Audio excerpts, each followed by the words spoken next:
یہ same sound share نہیں کرتا لیکن وہ سیم لکھے جاتے ہیں. So we think that they are pronounced in the same way. جیسے یہاں پہ اگر میں کہہ دوں جی کرائسٹ اینڈ رسٹ ہے، یہ پرناؤنس اس لیے، لیکن یہاں پہ سیم ورڈز ہونے کی وجہ سے ہم سمجھیں گے کہ یہ بھی رائم کرتے ہیں، تو اسے ہم آئی رائم کہتے ہیں. آن دا بیس آف پلیسمنٹ ہمارے پاس دو ہیں جی. پلیسمنٹ کی بیس پہ اینڈ رائم ہو سکتے ہیں یا انٹرنل رائمس. اب اس میں ہم دیکھتے ہیں جی how one word is rhyming with اندر، ایک دوسرے کی رائم کیسے کرتے ہیں. اگر at the end of the word ہو تو موسٹلی آپ کے پاس پرفیکٹ رائم یا ہاف رائم آ رہا ہوتا ہے. جیسے اگر یہاں پہ دیکھا جائے جی tiger tiger burning bright in the forest of the night, یہاں پہ ردم میوزیکل کوالٹی تو ہے جسے آپ یہاں پہ ردم آئی تھنک سو ٹراکی ہے جس کے اوپر ہم پہلے بھی بات کر چکے ہیں. You can watch that video, you can watch our video on rhythm as well and I'm going to drop that link in the description as well. یہاں پہ جو اینڈ رائم ہے اسٹریس سیلیبل دیکھا جائے تو وہ سیم ہے، bright eyes آ رہا ہے، اس کے بعد جو فالوئنگ کانسوننٹس ہیں وہ بھی آپ کے پاس سیم ہے. Internal rhyme is that a rhyme involving a word in the middle of a line اور another at the end of the line. یہ ہو سکتا ہے کہ آپ کا دونوں لائنز کے مڈل میں آپ لے لیں یا at the end of the line لے لیں، وہ آپ کے آلموسٹ سیم آ رہے ہوتے. اب یہ آپ کے پاس ایک ہی لائن ہے، یہ مڈل آف دا لائن اور یہ at the end of the line, یہ دونوں آپ کے پاس سیم آ رہے ہیں، تو اسے یہ بھی اس طرح بھی آپ کی رائمنگ اسکیم، اور اس کو آپ انٹرنل رائم کہتے ہیں. Once upon a midnight dreary the raven by Edgar Allan Poe, یہ اس کی پوئم ہے، اس سے یہ لیا گیا. Once upon a midnight dreary. اب یہاں پہ دیکھا جائے تو یہاں پہ ہم نے یہ جو ای اے ہے یہاں سے یہ اسٹریسڈ سلیبل ہے، آپ اسے پرناؤنس کرتے ہیں. اب یہاں پہ آگے دیکھا جائے تو یہ فالوئنگ کانسوننٹس بھی یا فالوئنگ ورڈز بھی آپ کے پاس اس کے سیم آ رہے ہیں، لیکن یہ ایک لائن کے مڈل اور دوسری لائن کے مڈل کے ساتھ، یا ایک لائن کے مڈل اور دوسری لائن کے آپ کہہ سکتے ہو اینڈ کے ساتھ، یا ایک ہی لائن کے اندر بھی یہ ہو سکتا ہے کہ یہ آپ کے پاس انٹرنل رائم آ جائے. On the base of emphasis, rhymes aren't only classified by whether their stress syllables rhyme, they can also be classified according to the location of the stress syllable. Stress syllable کس جگہ موجود ہے. For example, if it is present at the end of the word, یہاں پھر اگر دو syllable ہیں تو وہ start پہ ہے یا end پہ ہے. یہاں اگر آپ کے پاس تین syllable ہیں تو وہ first position پہ ہے یا last پہ ہے یا middle میں ہے. اب یہاں single, a perfect slight rhyme in which the emphasis falls on the last syllable. اب یہ crop and stop، اب اس کے اندر یہ دیکھ لیں آپ جو ہے لاسٹ سلیبل پہ ہے. کمپیئر اینڈ ڈسپیئر، اس میں بھی لاسٹ سلیبل پہ ہے.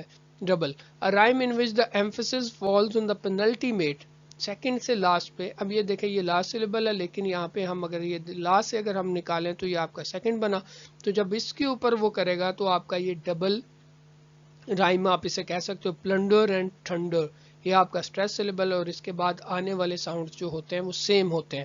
A rhyme in which the emphasis falls on the third to last syllable. اب یہاں سے last 1 2 and 3، this is the third one. اب جب یہ آپس میں سیم اور اس کے بعد آنے والے تو اسے آپ کہیں گے ڈیکٹلک، یا آپ نے یہ ڈیکٹل پڑھا ہوگا، یہ ردم میں، یہ اس کے اوپر بھی میں ویڈیو بنا چکا ہوں. Now moving on to rhyming scheme. In formal verse, end rhymes typically repeat according to a pattern called a rhyme scheme. جو آپ کا ایک پیٹرن ہوتا ہے اس کے مطابق. اب رائم سکیمز کیسے ہیں؟ Rhyme schemes are described using letters of the alphabet. ہم ان کو ایک کچھ پرٹیکولر لیٹرز کا استعمال کرتے ہیں جن کے تھرو ہم انہیں ایکسپلین کرتے ہیں کہ جی یہ اے ہے، یہ بی، یہ سی. اگر وہ سیم رائم ہو تو ہم ایک ہی الفابیٹ رکھتے ہیں. So that each line of a verse that corresponds to a specific type of rhyme used in the poem is assigned a letter beginning with A. Start کرتے ہیں جی ہم اے سے، پھر ہم موو آن آگے کرتے رہتے ہیں. اس کی ایک کامن اگزامپل آپ اگر شیکسپیرین سونٹ کو دیکھیں تو آپ اس میں آپ کو A B C D E F اور جی دس رائمنگ اسکیم ملے گی. اب یہاں پہ چلتے ہیں جی، یہ بھی ایک سونٹ ہے I think so written by Milton on his blindness. اب یہاں پہ وہ کہتا ہے جی when I consider how my light is spent، یہاں ہم نے پہلا ورڈ دیکھا، یہ آپ کا اسٹریس سلیبل آیا. اس کے بعد آپ نے دیکھے جی ساؤنڈز کون سے آ رہے ہیں، میں نے اس کو نام دے دیا جی اے کا. اس کے بعد اگلا جو ورڈ آیا وہ ہے وائٹ. اب یہاں پہ دیکھیں this wall spent a and void I، یہ جو دونوں جو اسٹریس سلیبلز ہیں یہ ڈفرینٹ ہیں. So I am going to give it the name of B. اس کو میں نے جی نام کیا دے دیا جی، اس کو میں نے بی کا نام دے دیا، اس کو میں نے اے کا نام دے دیا تھا، اور اس کو دوسرے کو میں نے جی بی کا نام دے دیا. Why? Because they are different. Let me write it.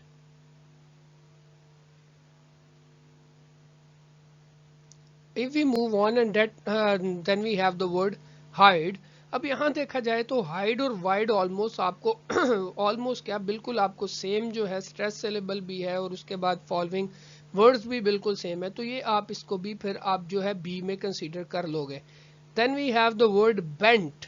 If we just look at the first verse, at the end of the first verse, we will find out that یہاں پہ بھی آپ کے پاس a sound تھا جو stress syllable تھا, bent میں بھی a sound ہے, stress syllables are same and the following consonants are same. تو اس کی جو ہوگی آپ کے پاس rhyming scheme آ گئی A B B A. So this is the rhyming scheme of this stanza, and hope so you have understood what is a rhyming scheme, what is rhyme, what are different types of rhyme. But if you have any questions, you can type in the comment box, but for that you have to like and subscribe our channel. Thank you so much.